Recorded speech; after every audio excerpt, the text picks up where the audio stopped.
पर आपको बताएं कि पंजाब बार के वकला ने चेयरमैन तहरीक इंसाफ इमरान खान से मुलाकात की।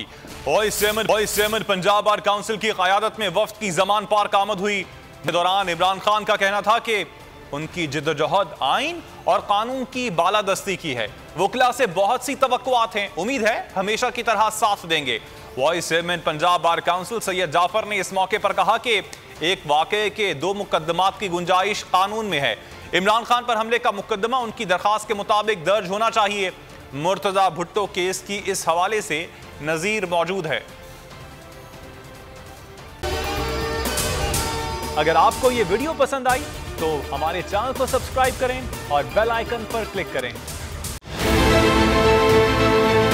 बहुत अच्छी कवरेज की है। ये मार्च की तो जबरदस्त कवरेज थी, बॉल की प्रॉब्लम सबसे बेस्ट थी। सबसे ज्यादा रील्स और सबसे ज्यादा रेटिंग के साथ बोल रहा नंबर 1। सब्सक्राइब करें और बेल दबाएं ताकि कोई खबर रह न जाए।